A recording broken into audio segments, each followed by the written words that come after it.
So, over the past couple of days, a clip on Twitter was going around of Nikola Jokic's assist versus the Dallas Mavericks. Now, I'm going to put that clip on the screen right now, and you guys just take a look at what's happening.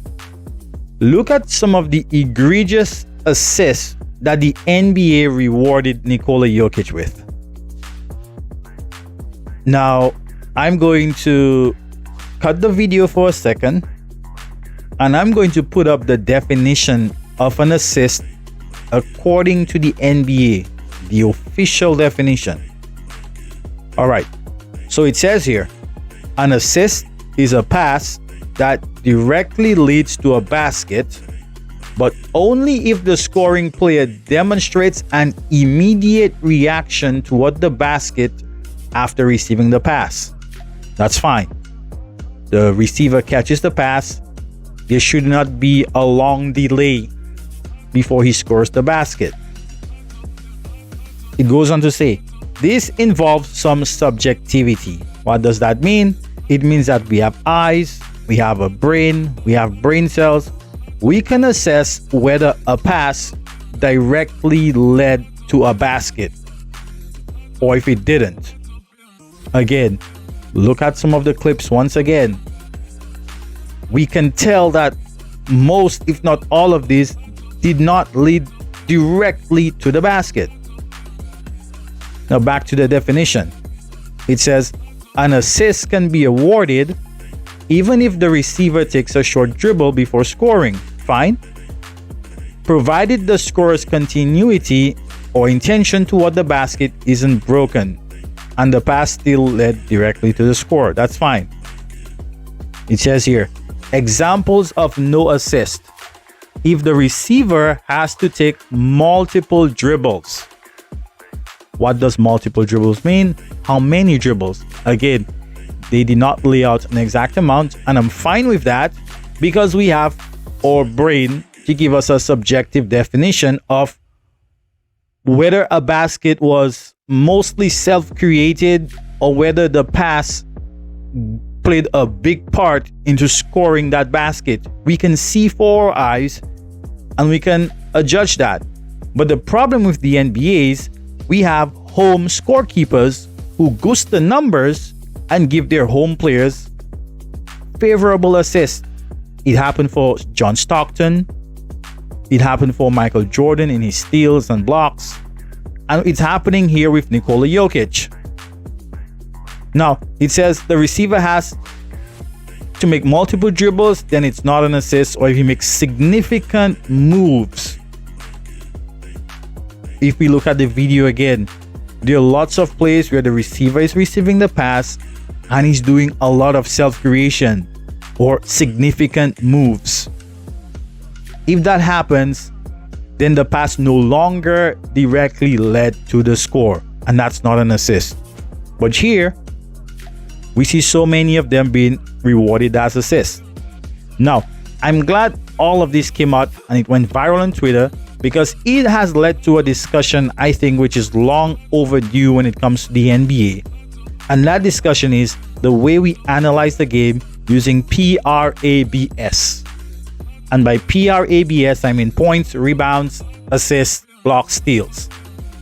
We analyze the game using those metrics and even some advanced metrics, and that is complete nonsense to me. Here's an example of a debate we see on TV by the talking heads on legacy media. Who's the better scorer? And then we say one player's averaging 33 points a game, another player's averaging 30 points a game. Well, the one with 33 has to be better, right?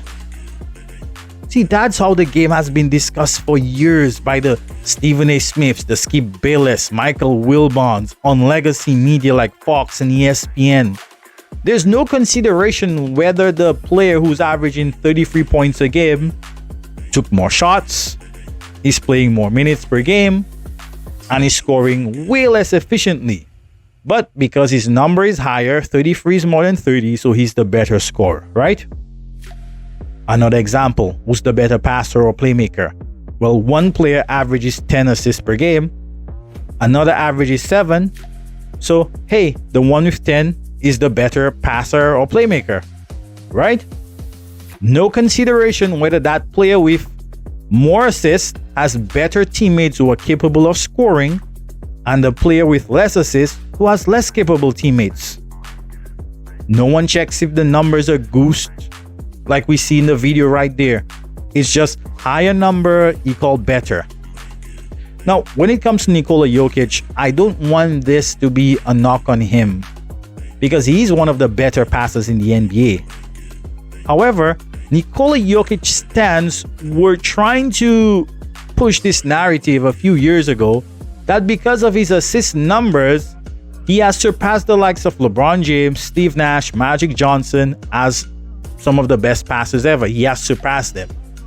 But I'm glad that we have this video and all of this discussion happening right now, that you can look at the assists and look at numbers and you can just see that you cannot use that in any game, whether it's today's game or yesterday's game, to make huge assessments about who's better.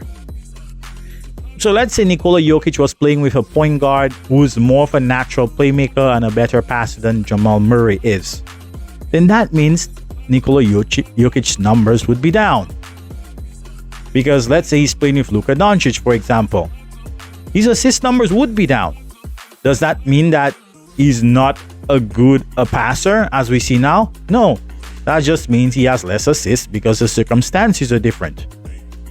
Just like now, he has lots of assists. The team is playing through him. Does that mean he's a greater passer than some of the names I mentioned? No, it does not mean that. Just because he has more numbers.